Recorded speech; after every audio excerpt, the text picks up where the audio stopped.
What's going on, everybody? New book review. This time I read Ego is the Enemy by Ryan Holiday.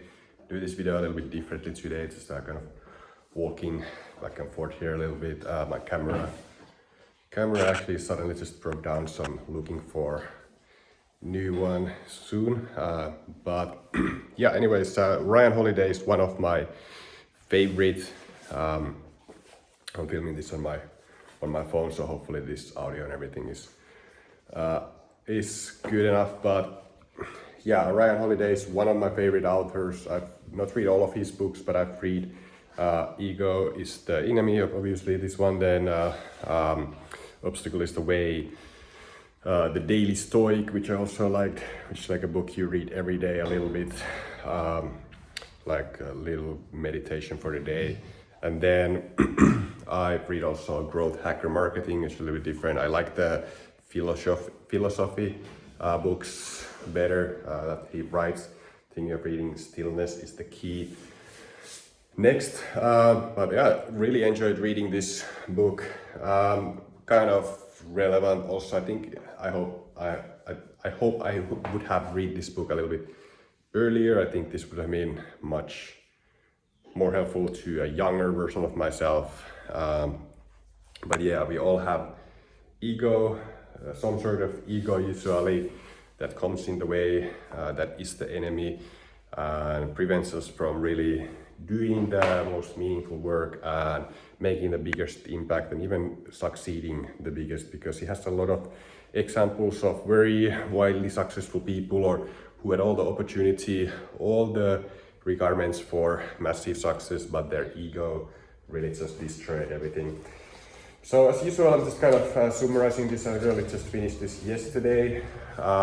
Just summarizing really for myself at the same time here, but hopefully this gives you guys like an idea of like what this book is about, so you know whether to order it or not, like whether this is for you and what you can expect to get from it. But I highly recommend getting this book. The thing I also love about his books is that they're really not that long. They get to the point. There's not a lot of extra fillings in there just to make it a thicker book and more appealing to the publisher or bookstore or whatever. So that's why I like Ryan Holiday's books. I highly recommend this. I link this also, by the way, below this video. If you want to order it, just simply click the link below this video. You'll get this book from Amazon. It's an affiliate link, it's a disclaimer, so you can order it from Amazon. If you use that link, they send me a little bit of a commission, like very little commission for that, and it's no extra cost to you. But yeah, going into the contents here briefly. In the beginning, he's talking about, for example, talk is one of the chapters. Like, talk is cheap. A lot of people talk a lot instead of doing. That is kind of related to ego also. That we kind of want to boost our ego by talking about all the things that we're gonna do and how great we're gonna be and all of that stuff. But talk is cheap. You must do. And to do, you don't really need to talk. To actually do those things, you don't need to talk about them to everybody. You can just do, and it's the humble person who just does in the quiet, the athlete who is in the basement doing all the reps, doing all the training for competition. It's that person who's gonna win the Olympics, or it's that entrepreneur who is willing to do all the hard work, the boring work that nobody wants to do, and he doesn't need to talk about it because there's no time to talk. There's no time to talk, there's just time to do. And when you're that person, you'll get much more further. A lot of people just talk, and why they talk is because talk is easy. It's very easy to talk, but it's not so easy to do the hard work that it requires, the grueling, like never-ending amount of work that you need to do, probably first for a very long time without much reward for it. And that's what most people don't do. A lot of people just want to talk. All right, so the next thing, and I'm not gonna talk about every single chapter, we'll talk about mostly the things that really stuck with me.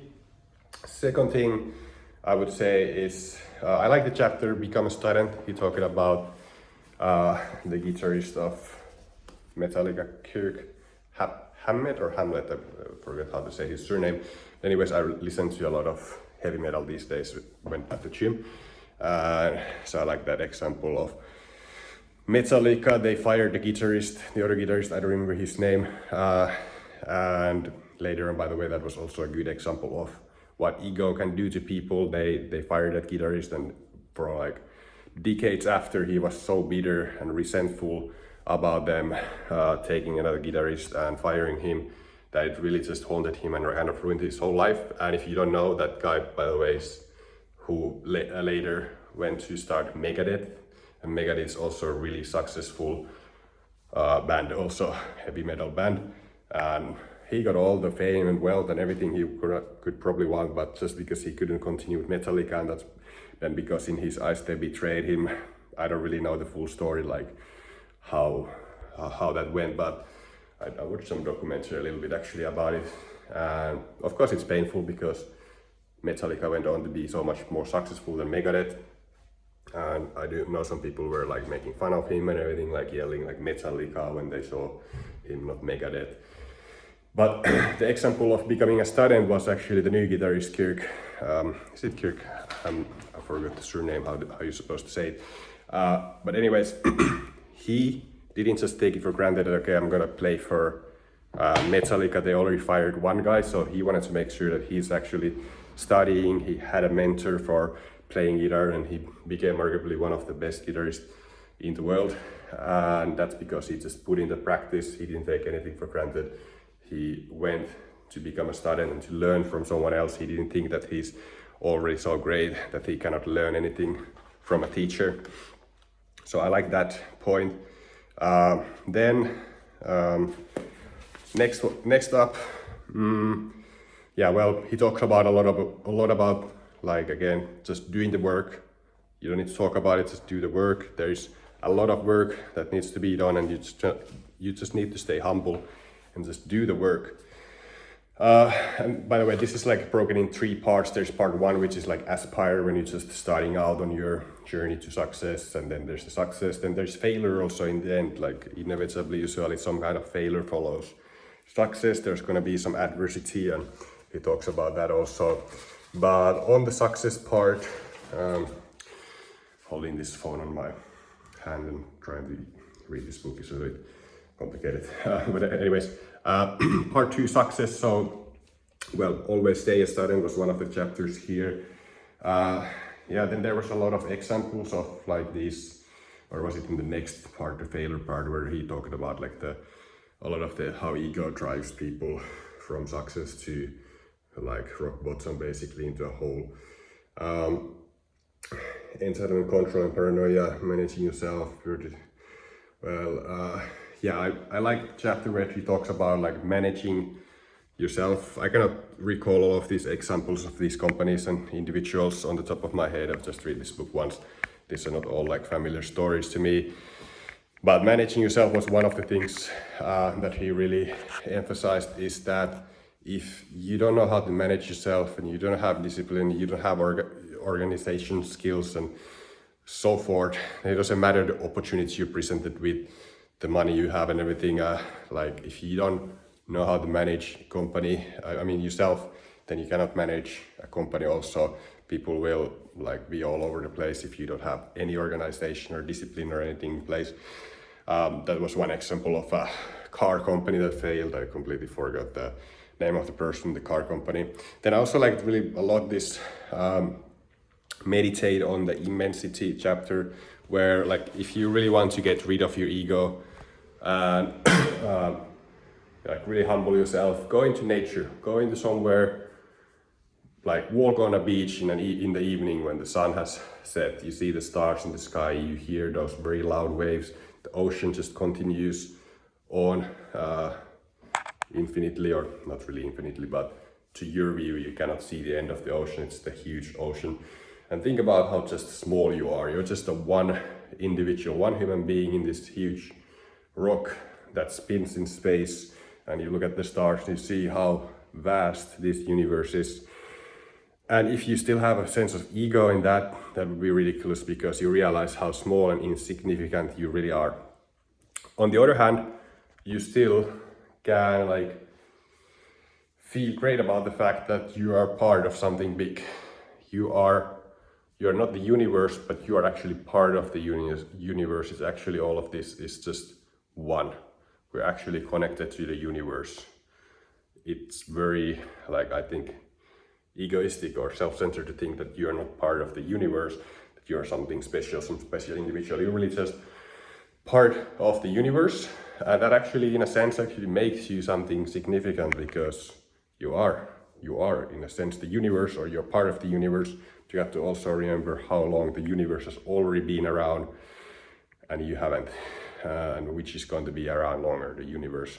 So you are not that significant compared to the universe. Another example is not just like walking next to the ocean or somewhere in the fields or valleys or something like that in nature.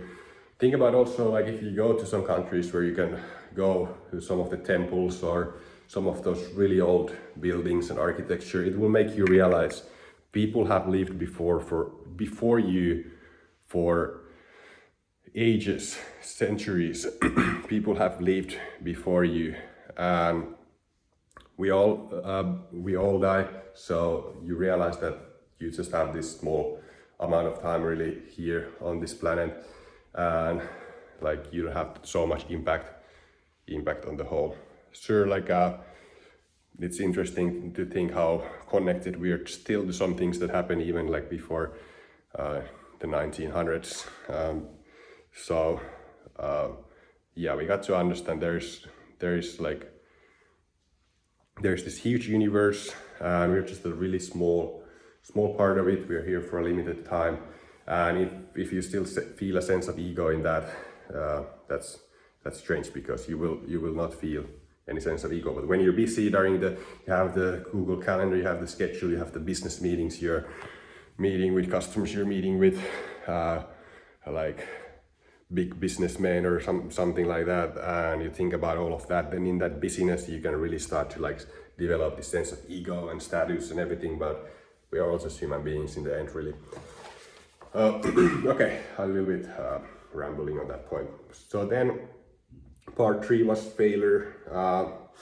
There was also a lifetime or dead time, which was a good chapter.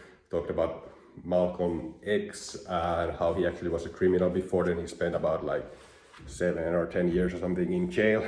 And during that time, what he means about alive or dead time is like how you're gonna use that time. Like if you face failure like that, he certainly failed. He certainly faced failure because he had done wrong things. He had ended in jail for a long time. So that would be dead time if he did nothing with that time. But he actually ended up reading a lot of books, changing himself as a person. He was learning. He didn't even have any education really before that, but he was self-learning everything, history, everything, and really developing himself. So he changed as a person. So you can use failure. Is it dead time or is it a lifetime? Are you gonna use failure to your advantage, or are you gonna learn about from those lessons? Are you gonna become better and change, or are you just gonna have dead time? Yeah, and then I really like this chapter also where he talks about effort is enough. So like we might put in all the effort, we might achieve the success, but we cannot control the outside. We cannot control if we write a book on how the public is going to react to that. We cannot control how people are going to react to some content you put online, or we cannot control the public's reviews and thoughts and opinions on your success and what they're going to say about you or anything. And if you really put too much emphasis on that, then you're never going to be satisfied. You need to approach work with the mindset that the work is enough, the effort is enough. I'm enjoying my work, I'm following my passion, or following my calling, I'm doing my life's work, and this is what I wanted to do. This is why I'm doing this. It's not because of the likes in social media, it's not because of the good reviews people tell you about your book, or like if you associate too much on that, like you can see actors, or you can see those people who make one bad movie and then all the critics and newspapers and everything or magazines are writing about it, and it really just destroys them. But if they instead just focus it on like effort being enough, that would be enough. That's when you can stay happy. You're never going to be happy if you value too much like the public's opinions. Then yeah, I think that's pretty much it, like my main points from this book. That's pretty much a wrap. So highly recommend this, get it from the link below. Ego is the Enemy, really good book. Stay tuned also, I'm reading a lot of books now. I'm getting back to reading. This book also reminded me about how much I love reading, how many great books there are there. Reading now, I ordered also and started yesterday reading Walter Isaacson's biography on Einstein. Yeah, and some other books I'm reading also. So stay tuned, subscribe if this is the first time you watch my videos, if you want to get more book reviews in your feed. And like this video if this was helpful. See you guys in the next one.